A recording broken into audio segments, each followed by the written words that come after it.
it's not in a jar. It's actually in a it's little... not always in a jar, but that's kind of the generic term for it. Well, I was at a friend's house. He's much better cook than I am, Italian, and he kind of gave me a task like, oh, let's race out of it, like chop some garlic, and I was like, where's your garlic press? And he was like, garlic press? Why would you ever do that? You're taking all the good stuff out of it. What? No. He was like, it's like juicing a vegetable. Like you leave all the good stuff behind. I was like, really? No. Why do people make garlic presses then? And why do you garlic press it over whatever you're adding the garlic to, and it allows the juice to permeate into it. I've never used a garlic press. Oh, garlic! I live by it. Since that day, I never have either. I use a really sharp. You don't want to garlic press it, remove the stuff from the press, and leave all the stuff behind, but. Yeah, in general, I don't have a dog in the fight of press versus no press, but I am very much in the camp of always fresh garlic because the best tasting elements of it are from the rupturing of the cells. As you cut them. I mean, if someone's pressing the garlic and then scraping off the garlic, then adding it, then yes, that's not right. But I always press my garlic right over whatever I'm adding it to, so the juice and everything just goes right on in. Hey, Tom, the knockout round is set in the World Cup. I want to make a bet while I'm out here. Sure. What do I do here? Who do you like? We got 2 minutes. I don't know. Where do I find the brackets? Maybe we can percolate it and recirculate back afterwards if we don't come up with a decision. Don't cry now. Come on in. Brackets. There we go. Yeah, baby. That's what I'm looking for. So Argentina, Portugal, Brazil, Mexico. That's gonna be a Brazil, Mexico is gonna be pretty awesome. Colombia. Somebody might die in the stands. Those are two very, very excitable fan. The lower bracket's gonna be the interesting one. Russia will probably beat Spain because they're in Russia. I don't know. Russia might make it. Do you think I should just put a super long shot bet on Russia betting on Putin shenanigans? One second, I'm gonna lock him out here. He's crying.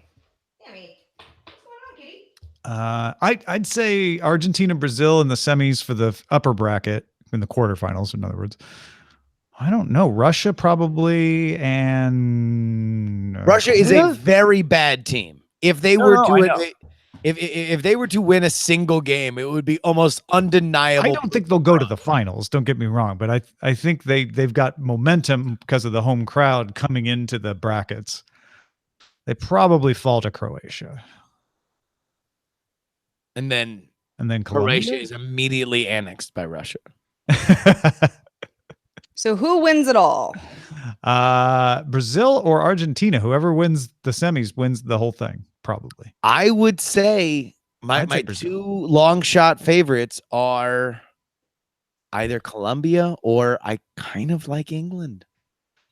They've got heart. They lost who today. else I like is Mexico. I wouldn't put it. Mexico's playing with a lot of heart too. Except they laid a huge egg and needed the South Koreans to beat Germany to get it to the knockouts. Yeah, you know what you guys need to lay? The tech news down. Oh. All right. Yeah, we all agree. There we go. In 3, 2. Daily Tech News Show is powered by you. To find out more, head to dailytechnewsshow.com/support. This is the Daily Tech News for Thursday, June 28th, 2018 in Los Angeles. I'm Tom Merritt. And from Studio Feline, I'm Sarah Lane. From Viva Las Vegas, I'm Justin Robert Young. And, of course, with us is our producer, Roger Chang. Hello, but I won't be with you for the rest of the show. Oh, are you taking my birthday off? Yes. In honor of the anniversary of your birth date, I'm going to watch my kid. All right. I like that. It's a good way to go. Let's start with a few tech things you should know. Motorola will hold a press event August 2nd at 2 p.m. in Chicago to present a whole new way to connect. In other words, new phones, probably the Z3 or the One Power. Researchers from, hope I'm saying this right, Loughborough University, Western General Hospital. Loughborough, but it's pronounced Loughborough. Right. The University of Edinburgh and the Edinburgh Cancer Center developed a deep learning-based method to analyze compounds in human breath to detect illnesses, including cancer. Using NVIDIA Tesla GPUs, CUDNN accelerated Keras, and TensorFlow deep learning frameworks, the neural network uses data from cancer patients receiving radiotherapy to build its knowledge base. The work will be presented at the International Joint Conference on Neural Networks in Rio de Janeiro next month. Instagram Lite for Android launched Wednesday in the Google Play App Store. Instagram Lite is just 573 kilobytes compared to Instagram's regular 32 megabyte main app and doesn't allow video posting or direct messaging options. The app is designed for older phones with less storage space, slower network connections, and anyone with limited data plans. Instagram owner Facebook launched Facebook Lite in 2015 and Messenger Lite back in April. And Wednesday, JAXA, the Japanese Aerospace Exploration Agency, had their spacecraft Hayabusa 2 successfully reach its target, the asteroid 162173 Ryugu, after beginning its journey on December 3rd, 2014. It's now 20 kilometers away from Ryugu, which is uniquely diamond-shaped. Over the next month, Hayabusa 2 will close the distance to 5 kilometers and start to map the surface of the asteroid with a possible landing on Ryugu as early as September. Hayabusa 2 will return a sample of that asteroid to Earth sometime in late 2020. All right, let's talk a little bit more about the latest leak around Apple's TV plans. There's always something. The information reports this time that Apple may bundle music and TV and even magazine subscriptions into a single one subscription, similar to Amazon Prime's model, at least in theory. Customers could access Apple Music, Apple TV's premium content, and Apple News premium content. Apple has bought the distribution rights of lots of TV shows. We keep talking about it, but we don't exactly know how Apple intends to sell all of this. Yeah, this seems to be kind of a new trend, doesn't it? That I think is beginning. Amazon pioneered this idea of, hey, Prime means free shipping, but also some free books, also a free video service, also this and that and this and that. And it sounds like Apple's considering doing the same thing, saying, hey, let's just have an Apple service. Maybe we'll throw iCloud in there. Maybe we'll throw, this other thing, because subscription services are the new hotness as a business plan in the economics world right now. And everybody wants to do one. Well, and I know it's still kind of remains to be seen what Apple will offer as far as TV shows go, but I pay for Apple Music, $10 a month. That's what it costs, so I pay it. What do we think that price point would be for something like this? If it were to be an all-in-one I wouldn't be shocked if it's far from $10 a month. I think that their idea being, if we get more people at $10 a month, then let's follow Amazon's model. Amazon's model initially was, hey, get 2-day free shipping. That's the deal. And guess what?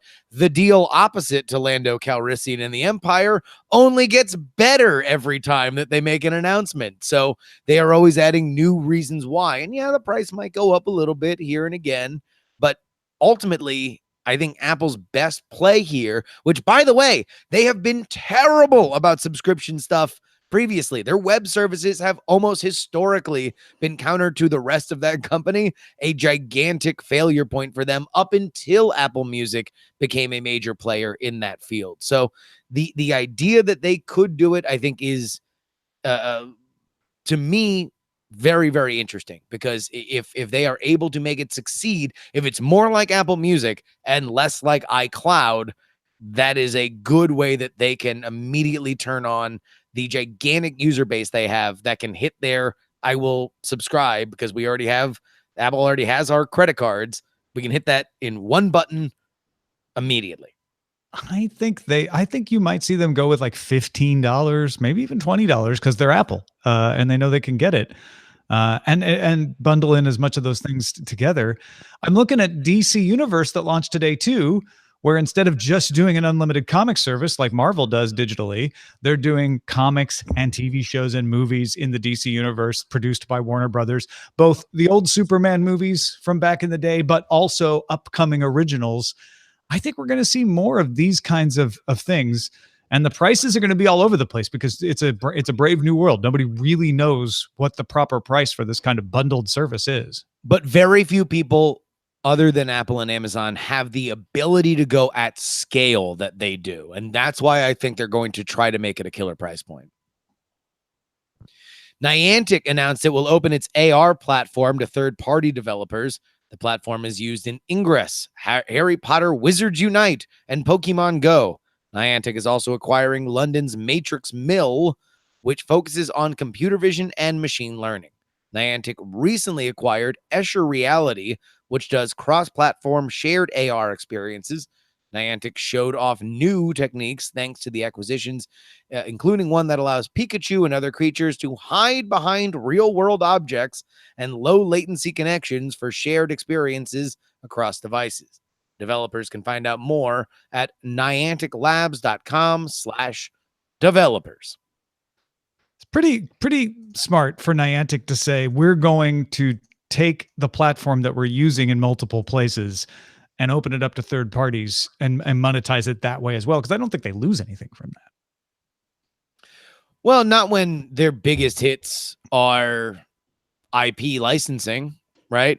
So they want to become the Unreal Engine for these AR kinds of games. And then if they can get a persistent licensing fee on the next big thing in this space, that's better than just somebody else in this space taking the kind of things that they already have and going off. And then from a developer perspective, being able to spin up so much faster with something that is very hard to gather in general is a great idea.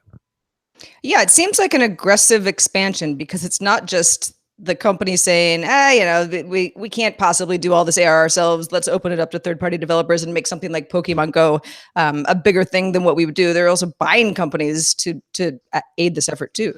Yeah, it feels like Amazon realizing, oh, that cloud data center system that we built to serve our retail could be a platform that we sell to others. Let's make some money off that.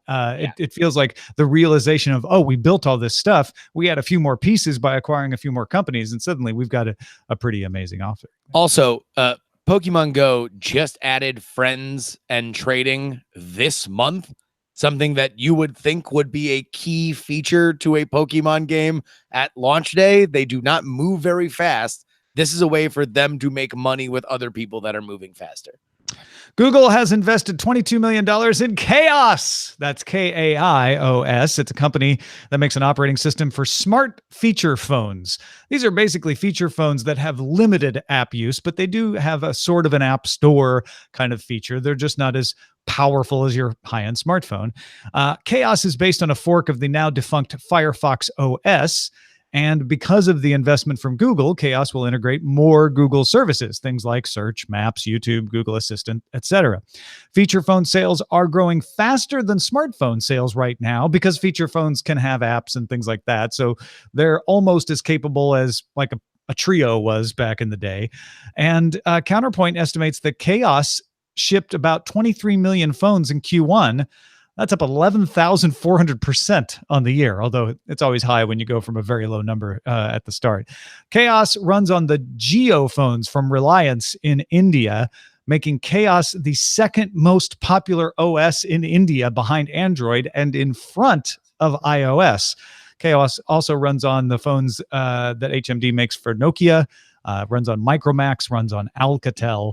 And I think this is another developing market that's worth paying attention to, is this sort of middle ground smart feature phone, which sounds like a misnomer, but essentially it's a low-powered phone, so it can be very inexpensive, but it has just enough power to run light apps, like we heard Instagram is creating, as well as web apps. So this could be the thing that makes web apps finally get some traction and get a little more development love. But everybody wants in on this light app market because they know this is the place that is going to still grow, whereas the smartphone market may be getting saturated. Yeah, you literally just said it. Market share, market share, market share. Look for it high, and this is them looking for it low. Yeah, buy low, sell high. Exactly. Well, my first question when I originally read the story was, well, why wouldn't Google just make some sort of a light Android version? But it sounds like because of KaiOS's ubiquity, especially in India and some other markets, that it makes more sense for Google to invest in something that people are already using and liking rather than get them to switch over to something else. Yeah, because they have Android Go, which is their attempt to target this market with an Android version, but they're smart enough to realize, well, shoot, if KaiOS is the number 2 and we have Android and Android Go, we could have the number 1, 2, and 3 out of those 3 possibly. So yeah, it's a good move on their part. Go where the market is. And I think if you get enough people who are using the Google services because they have a phone powered by KaiOS, you're more likely to have them upgrade to an Android phone because of those Google services. I like the name, KaiOS. That's my chaos theory. Professor Chaos. That's what it reminds me of, Professor Chaos. Amazon announced Show Mode, which is a free software update rolling out July 2nd for current gen Fire HD 8 and Fire HD 10 tablets. It's actually similar to the Echo Show. So the new Show Mode will show full screen visuals that correspond to voice responses from Amazon's assistant, we know who she is, such as trending news or weather or calendars or camera feeds, that kind of stuff. Amazon also announced the Show Mode charging dock. It's a docking station for current gen Fire HD 8 and 10 tablets with a magnetic cover that props up the tablet as well, so you can look at the visuals. The dock supports inductive charging, has a micro USB cable, costs $40 for the HD 8, $55 for the HD 10, and is shipping July 12th. Yeah, you can do something like this with the Fire TV Cube as well. If you want to leave your TV on, you can have it go into show mode and have those same kind of slides show up. I wonder how many people are really going to go for the dock, but I guess if you want a charging device, maybe you'll spend a couple extra bucks to do this instead of buying an Amazon Echo Show. I just don't have a good handle on how many people really want this kind of device around their house. I like my Amazon Echo Show, but I don't hear people talking about it a lot. I don't either. In fact, every time you mention it, I'm like, you do? Never mentioned it. Not that you're not using it, but I mean, this is great. Hey, if you got a Fire HD 8 or 10, this is, one of the new ones anyway. I'd love visuals if I had a device that supported that. I don't currently. See, whenever we talk about these kinds of functionalities, the biggest thing I see them in is not in tablets and not in a separate device. It's on televisions. And that's where I think this is going to eventually, that is the end game for Amazon. They want to perfect this kind of tech and how people use it, know what people want from it, and then say, now, here's the place where you spend $300 on an Amazon television.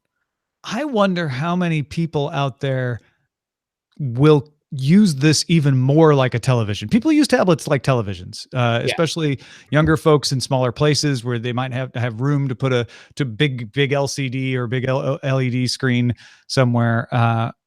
And so the idea of having a charging dock where you're like, oh, I can actually set it over there and view it as a television. I mean, you can't set it very far at 10 inches, but still it feels a little more like a television experience that way. Amazon announced it's acquiring online pharmacy PillPack, which packages, organizes, and delivers drugs with the specific number of medications consumers are supposed to take at a specific time. Terms of the deal weren't disclosed, but the deal is expected to close in the second half of the year. Oh my, this may be the biggest impact of the stories we have today. Back in April, we were doing stories on DTNS about how CNBC had reported that Amazon was backing away from the idea of getting into the prescription drug market, that they found the hospital buying system to be too complex, and they were no longer going to apply for the permissions they needed to create a nationwide pharmaceutical delivery system, and everyone rejoiced, and the stock market started buying CVS and Walgreens stock again. Today, they're doing the opposite because it turns out what Amazon was doing is said, oh, you know what? Instead of build this one, let's buy it. And PillPack is a compelling offering. They have a license to operate in all 50 states. They have a service that not only delivers your prescriptions to you, but they work with doctors to create packaging that makes it easy to tell what you should take and when. So it's perfect for people with multiple medications because everything you need is in one pack for that day if you want it to be delivered that way. So this is huge for Amazon. Amazon just bought their way into the pharmaceuticals market, and that is something that has the healthcare industry, at least the people who will compete with them, shaking in their boots. And look, we have a rapidly evolving healthcare market right now, and you've seen as the CVSs of the world are buying into, buying into it, that we are in 10 to 15 years, the way we think about who we buy our healthcare from and how we interact with it will be very, very different than it is right now. To think that Amazon wasn't going to get into this gigantic, massive, guaranteed cash cow when delivery is so much of a crucial step forward on it, I think was foolhardy. This is an absolute slam dunk, I think, for Amazon. Well, I mean, of all the things that Amazon offers, the company does really well with anything that people are like, oh, I buy this regularly, so let's just get on a schedule. So Yeah. PillPack is a perfect example of that. I mean, maybe even more so than toilet paper, although, I'm not judging anybody. But if you're taking your drugs at very specific times, yeah, the organization aspect of it is also very important. The online delivery aspect of it is very important. I don't exactly know what PillPack puts on top of what the prescriptions already cost in order to deliver to you. One might think that Amazon could bring that price down a little bit and get more people to jump on board, because that's what Amazon does. Yeah, imagine if Prime subscribers now get free delivery through PillPack, right? Don't want to be sick anymore? Amazon Prime. It cures, good for what ails you, literally, like what the doctor has decided ails you. Yeah, I do think that this is big, and it does bring up the question of how many things do we want Amazon to be involved in? I mean, how many things do we want Google to be involved in? How many things do we want Facebook to be involved in, et cetera? Those are all valid questions. Amazon is quickly conquering multiple markets: logistics, publishing, video production. I mean, they're not monopolies in all of these areas, but they are dominant. Cloud But services, et cetera. here's why Amazon stepping into this, I think, is something that people will feel a little better about, because Amazon's greatest contribution as a company was logistics. It figured out how to get these things to you cheaper, faster. And if that's what they're good at, if that's the basis, the foundation of what they're good at, in the way that Google's basis of foundation is figuring out how to sell ads, and the basis of Apple is figuring out how to build cool hardware that melds with the software they also make for it, then I think we're all okay with medicine getting to us faster and cheaper. Yeah, as long as Amazon owns all the groceries I buy. Right? I mean, at some point, use your powers for good, please. I mean, as somebody who already gets their healthcare by way of an Amazon employee program, let me just say that I, for one, welcome our new overlords. Yeah, I wouldn't want Comcast, as someone who gets his healthcare from someone who works for NBC Universal, getting into this game necessarily. So yeah, I don't know. Makes me a little nervous still. That's all I got to say. Here's something that makes everyone nervous. Surveys. A new survey from Pew Research Center, polling 4,594 U.S. adults, finds that 43% of people in the U.S. think major tech companies support liberal over conservative views. 11% say they support the views of conservatives over liberals, because big business, I guess. And 43% say they support equally. So the headline is 43% of Americans think major tech companies support liberal views, but you could also say 43% think they are equal. But they definitely, as the minority, think that they're conservative. 33% believe these same companies support male views over female views, while 55% say it's equal between the two. 72% of those polled say social media platforms probably censor political views that those companies find objectionable.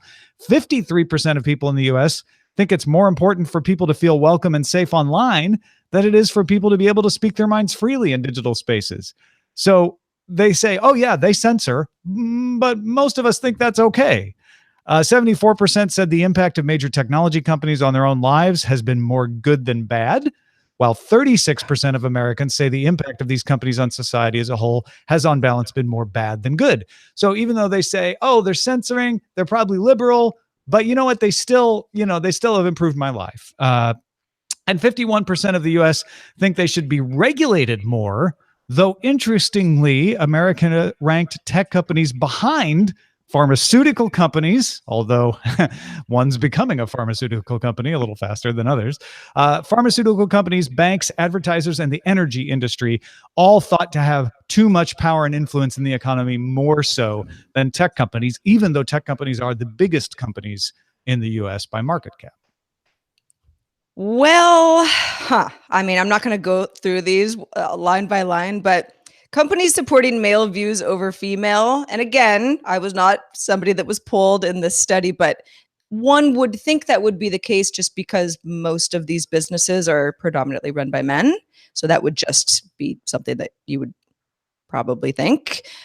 As far as whether or not, especially social companies, are bad versus good, I mean, that's a question I ask myself all the time, and it depends on the day. I think probably most of the time, I think social networks are better than they are bad because I can connect with people I wouldn't see or hear otherwise. But yeah, we have these ongoing conversations about society in general, and how some of these tools, even though they're meant to connect, can be manipulative and sort of damaging to the way that we've done things. As far as liberal and conservative, I think you probably you ask somebody who's a liberal and they'll say, well, it's they're veering toward the conservatives. Well, actually, according to the survey, ask someone that's a liberal, they're likely to say it's pretty equal, which makes me feel maybe it is shifted a little liberal, because if you see something you agree with, you think it's more balanced. Well, I guess that's true. As far as that goes, I would be curious to compare that to, let's say, publishing and media in general, because I think that I see a lot of the similar trends with, like, all right, well, yeah, of course they're liberal. They're from this bastion of this liberal enclave of the Bay Area, right? In the same way that publishing is from traditionally this liberal enclave of New York and all the attendant colleges and stuff that feed into it. The curious thing about whether or not it's good or bad is that if you go from, and I wish we had this historical data of asking this exact question from the invention of fire until now, with all the Frankensteins in between, right? I suspect that we would probably have a number around this, if not worse. People always tend to think that the inevitable march of technology. Hold on. The key here is 74% said the impact of major technology companies has been more good than bad. That's what I'm saying. I think that this is like, they're saying, yeah, the devices they make, those are great. The way they behave, I don't like that. And that's my point, is that I think this is grading on the curve of history, a sterling report, because I would suspect that it might come in lower, because there was always anxiety about these kinds of inventions. Well, before I move on, just one of the other points, 53%, so just over half of those polled thought that it was more important to feel welcome and safe than to have people be able to speak their minds. It's that whole free speech thing, which is something that lots of these companies are grappling with, because people say, this sucks. I hate it here. I'm being, harassed, and you have to build better tools in order for me to want to be here. But of course, just under those the other half of people are like, well, but that's not how this works. And depending on the company, of course, as we know, some companies they lean more towards the free speech arena. But it is interesting that we're really kind of split in the middle on that one. And I don't know how that changes. I mean, I always look at Twitter as an example, because something terrible will happen. And I see a bunch of people who are like @replying Jack, who's the CEO of Twitter. You got to do something. You got to do something. And social networks amplify negative news. Yes. And negative news about social networks also gets amplified on social networks. So it makes sense that the feeling might tilt that way. That's because, of course, as we all know, the first conversation on the telephone was a conversation about how cool it was to talk on a telephone, which means that there will always be conversations about the platform on the platform. The one thing that I will say about that is I think that tracks to what the defining conversation of our current age is about. Hey, well, what about bringing in more voices? That seems to be writ large at the base of so many of the conversations we are having right now. U.S. supermarket chain Kroger announced it's partnering with Nuro to launch a fully driverless delivery service, with a pilot set for this fall in a city which has not been announced yet. Nuro will use a fleet of self-driving test vehicles with human safety drivers to make deliveries for Kroger's grocery stores. If you haven't heard of Neuro was founded by two veterans of Google's self-driving car team. The company came out of stealth back in January with the R1 compact vehicle, which kind of looks like a smushed van. Very cute. Let's go Krogering becomes let the Krogering come to us. Like, Let's go Krogering, a slogan? that was their slogan. Yeah. Back in the 80s. Okay. And I actually, Kroger's, I don't have a Kroger in my You have area, a but Ralph's. it's the largest U.S. supermarket chain, I believe. Kroger owns Ralph's. Got it. Okay. Yeah. So A great move for Kroger when they're looking at Amazon coming in and eating that entire industry to say, let's get ahead of this. Let's be one of the first grocery stores to have self-driving cars. It might be more efficient, and it certainly is going to make a splash in the papers. And the question is now, how fast is fast in that entire market? And is it viable for a Kroger? Like, can you layer on top of your local neighborhood grocery store the idea to get something fast enough to you that people are excited? Or, and I guess this is Kroger's pitch with the driverless cars, is it at cheap or free to buy from us and have us get it to you? Folks, if you want to get all the tech headlines each day in about 5 minutes, subscribe to them at dailytechheadlines.com. Thanks to everybody who participates in our subreddit, dailytechnewsshow.reddit.com, keeping that alive. Lots of good conversations happening there, as well as facebook.com/group/dailytechnewsshow. But what's in the mailbag, Sarah? glad you asked, Tom. Alex from New York City had some thoughts on Duplex from our conversation yesterday, and he had some good points. Alex says, I can imagine a scenario where I would tell Duplex to find a dinner reservation for me after a movie that I'm already going to see. I could tell it to use the default rules, which would include something like A rating. So want to make sure the Department of Health has signed off on this restaurant. 4 stars or better on Yelp or OpenTable. $3 signs or less. Don't want to pay too much. 5 minutes away from the venue or on the path of the way home. And then compare it to the places that I've already starred in my Google Maps, which some people do a lot. Then it could take all that input, call various places to see if there was anything available. If I find a place on the way home, it could adjust the reservation time depending on how far away from the venue or the place is, etc. And he said, Tom, you made a good comment in Good Day Internet, because we talked about this a little bit later after the show yesterday, that Duplex's current iteration is really just the first step of many to get to that glorious future of an actual personal digital assistant that we're all going for. Yeah. Also, we had several people write in and say, I don't like talking on the phone, or I have legitimate anxiety about talking on the phone. And this would be a godsend for me because I will do things that I would avoid otherwise, because otherwise I just don't want to talk to people. And I count myself among them. I will resist calling a place because I just don't want to have to talk to somebody. And this sounds amazing for that as well.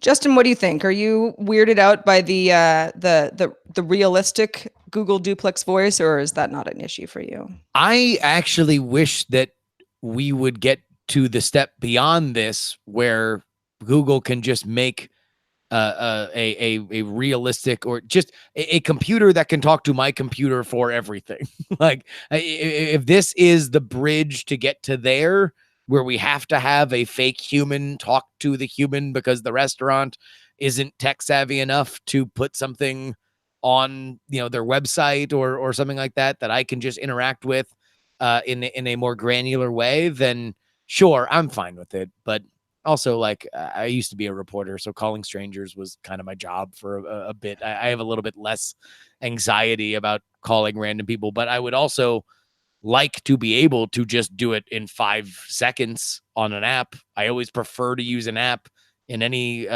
situation in general. So yeah, I'm fine with it, but I don't necessarily think that it's something that I would use all the time. Well, you know what we're happy about? The fact that you're really still a human, Justin Robert Young. Thanks for being on the show today, and let folks know where they can keep up with your work. Well, you want to know what? Here's the best way that you can get in touch with me. Go on over to freepoliticalnewsletter.com. We talked a little bit about politics and the how people look at social networks, but you're going to find in very, very, very eventful political times the best newsletter to wake up your morning with. It is 5 stories. Most of them are they have a little hot take in them. Some of them have just gifts, many of which are from the Chappelle Show. So go ahead and check it out. freepoliticalnewsletter.com. Thanks to everybody who supports this show at patreon.com/DTNS or by shopping, or maybe both, at our store, dailytechnewsshow.com/store. Our email address is feedback@dailytechnewsshow.com. You should email us. In fact, we demand it. We're live Monday through Friday at 4:30 p.m. Eastern, 2030 UTC, and you can find out more at dailytechnewsshow.com/live. End of the month roundtable show with Trisha Hirschberger, Shannon Morse, and Len Peralta tomorrow. Talk to you then. This show is part of the Frog Pants Network. Get more at frogpants.com. The Diamond Club hopes you have enjoyed this program. We've been getting a lot of Good Day Internet email. We have. I know. Lots of people talking about recipe ideas and just the extended conversation. Yeah. And there's the shortening to GDI. Like the first couple times I saw it, I was like, "What? What's that?" Oh yeah, that's our show. You're like, "That's Good rude." Day Oh Internet. no, Good Day. Yeah. I see. Well, because at first I'm sort of like, it sounds like GI track. Good Oh, Day that too. Internet. Yeah. Got it. Yeah, GDI, or like a Volkswagen model. It's like a The Jetta, Volkswagen Jetta GDI. GDI. You know? Oh yeah, I would think it sounds like a drone. Like, oh, I got the new GDI drone. Oh, the Mavic GDI. Yeah, Yeah. man, with all the gimbals. Oh, it's great. So many The G gimbals. stands for gimbal. Gimbals, damn it. I know. We all noticed that Justin pronounced GIF correctly. Oh, has that flared up again? No, I just like to troll people like once every couple weeks. And then I get a bunch of people on Twitter being like, the founder himself said it was supposed to be No. guy who invented it. It's not pronounced graphic interchange format. it's one of those, like, I don't care at all. I say it the way I say it. It does not bother me, but it bothers so many people Well, I more tend to than try to anything else I alternate. could ever say. The reason why is because there are certain words, and I fall afoul of at least two of them that people will consistently hound me on. One of them Like what? is especially being pronounced Uh-huh. as especially, which I am a guilty person for that. I say Mhm. especially, right? Mhm, mhm. And the other is nuclear versus nuclear. Well, so especially I probably wouldn't be like Justin, but I would notice and be like, why is he adding that X in there? But you're not the only person. Nuclear versus nuclear is one of these things where it seems so easy to me, but so many people I know it's just a thing. It's almost like there's a dyslexia thing going on in the brain with so many people. My dad couldn't say it right. He knew how to say it, but he couldn't say it out loud right. I almost think that, like, and I don't know what accent it would be, but to me, they don't really sound all that different. And I don't feel like I am pronouncing them all that different. Nuclear and nuclear? When I I mean, it's the L They're isn't close, you know, yeah. they're I mean, no one's going to be like, what did you say? I don't know that word, but no, I think, yeah, I think it really came to prominence because it was like a bugaboo for people with You mean prominence? W. Bush. What? Nothing. Um, I'm just trolling. yeah, it but kind of started to be this thing where it's like the president got it wrong and he should know, how to say nuclear. And so it kind of turned into like, if you say it wrong, somehow you're not. That yeah. I think like you inherit all that guff that was ginned up back in the aughts. But I think I don't know. It is very, very weird that like people get so fired up about it when it like because I'm gonna jam like all those letters because of the manner in which I talk are gonna be jammed together anyway. If I say nuclear or nuclear, like it's And it's sort of hard to be like, Justin, I can't believe you got that wrong, because it's not just you. This is a very, very common. Our managing editor at techtv.com said, I believe spoken language has looser restrictions than written language. Because he was, he ran the copy desk. And so he was very meticulous about, how things should be spelled. And we had a style guide. But on air, he's like, yeah, I'm not gonna go through and start criticizing the pronunciations and or even the grammar of people on air, because he said with spoken language, as long as your meaning is made clear, that's all that's important. With written language, it's going to be used for reference, it's going to be looked at over and over, but spoken language is more ephemeral, was his justification. So you don't need to be as strict about it. And that has always stuck with me.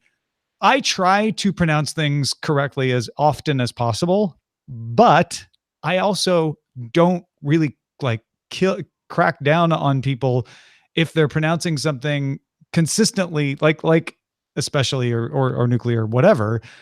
Because if I know what they're saying, if I'm not confused, if you're not pronouncing especially asparagus, then I know what you're saying, and it's fine. Well, also, I changed. I made a conscious effort to work on especially versus especially. Because I looked at it and it's like, all right, look, that's what it looks like. Nuclear versus nuclear. It's spelled if you just say what you see in front of you, you get no, it's nuclear. You the L is in two different places. It's similar, but well, no, if you say nuclear, you're putting an extra syllable between the C and the L. But I think I see what Justin's saying. It's nuclear. Oh, yeah. Okay. Uh-huh. I'm trying to think of like, there's probably somebody write in, let me know. There's probably a word that I constantly don't get right. I can't think of what it is. I do notice this is not something that I do, but mischievous. That's not how you say it. It's mischievous. But everybody says mischievous, and it's like there's no point in correcting. It's an accepted pronunciation, exactly. Or there's millions of examples of those where we don't say it the way it's spelled because over time it became acceptable to not say it the way it was spelled. Right. Enough is not spelled enough. It's spelled enough. Yeah. But we stopped saying enough centuries ago. Did we ever say enough? Yeah, it comes from maybe a Saxon. I'm a little unclear about that, but the roots were from one of those guttural languages. Somebody flame Tom if he got Saxon wrong. We should do totally. A DTNS with everything that ends in a GH that way. And I'm certainly not doing it.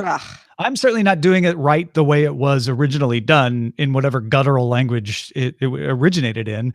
But that's where that spelling came from, and it just slowly eluded into an F. But we never changed the spelling. That's the only thing, is that at the end of the day, none of the things that I do, I think, are big enough for me to be squandering or to be turning away new listeners for whom might find that pronunciation to be nails on a chalkboard, for me to not just try to do it the way that people are complaining that I should change it to. Because it's not like I went from especially to especially and then I wound up getting a bunch of emails saying, what? Sell out? What did you change? I was here for the X. I'm from the future, and we only say especially now, so it sounds wrong and snooty for you to say especially. You were our hero. We built our language on your X. You've changed humanity.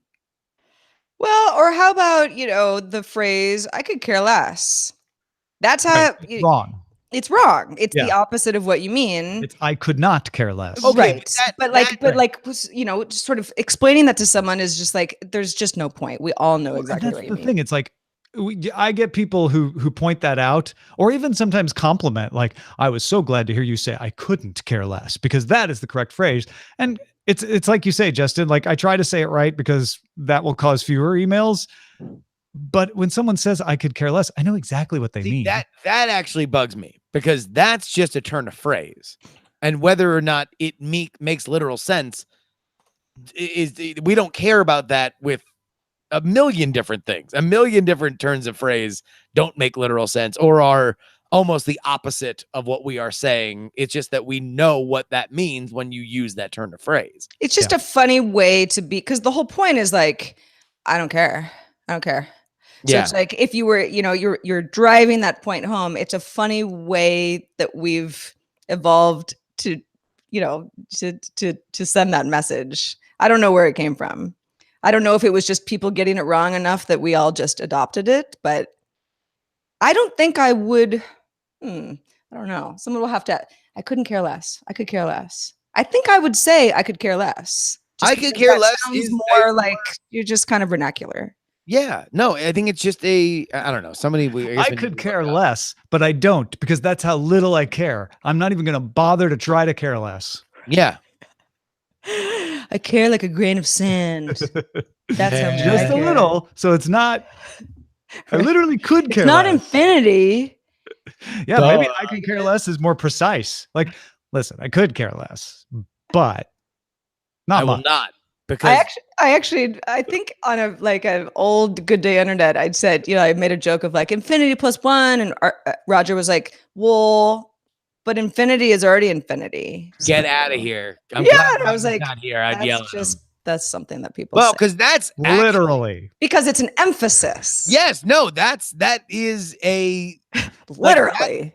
that point holds. It's like, yes, if we were to understand, if even the unquantifiable infinity were quantifiable, I would go Add plus one to it. right? Like that to me, that's a great complete turn of phrase, right? It's perfect. I use it all the time. Well, Anyway, It's like how you I can't use it an infinite amount of time. you just like how Roger's you can't like, triple "Well, stamp a double Sarah, stamp. if you really understood infinity, then your math is a little bit weird. Infinity plus one is a valid mathematical concept, though. Is it? Yeah. Because but Someone who understands math more than me, please write in and make it intelligible. Why? But yeah, but I'm not the arguing idea- with you. I just the I don't idea know. of infinity being able to be added to is useful in math. I mean, you can write it out, right? That's You can true. write infinity true. symbol plus one. And you can say, even if it is an indefinable number, If you it can is write still it, a number that for which you could add one to. How about just say here's that one- infinity is perpetually adding one. Yeah, La Roman says there are different types of infinities. That's true. what? Yeah. Yeah. Get Mathematically out of speaking. town. I There's know. the infinity war, the infinity gauntlet, the infinity stones, Sure. There's an infinity scarf. Yeah. infinity So bar. many types. We're at 5 infinities right now. Oh my gosh. Well, I think infinity scarf just means There are an scarf infinite that's number a of circle. infinities, probably. I think let's see if I can find something that's infinity here. Something circular. What here's one that always bugs me if I think about it too much. I have to go. Have is defined as possessing, right? I have this mug. I have hair. I have to go is I'm possessing an action to go. Literally doesn't make sense. Yeah. Wait, hold on, wait. Yeah, but what- that's interesting. Oh, I guess. But you can. So what you're saying is what would make more sense is I need to go. I need must to go. go. Yeah. I need to go. But we say I have to go. I have to go. Yeah. Huh. I have to go-ness, and therefore I must act upon it. It's kind Yeah, of the implication. That of it. is. Well, that it's is a little also, weird. and that kind of like turns into you start learning other languages, right? In Right. English, we say I'm however many years old. In Spanish, it's I have this many years. Yeah. This is Yeah, a yeah. thing that is, I. But you I don't own say this. tango ear, I have to go. That doesn't make any sense in Spanish. No. How do you say it in Spanish? It's been a while. And I'll only can think of the Russian now. Necesito Dolzhin ear. Kredit. See, goes back to need. This is a whole other show. Oh, yeah. This is. I agree. And we're going to do that show in moments for the rest of the patrons. We say goodbye to the video. Have a lovely day. We'll see you. Goodbye, internet. That's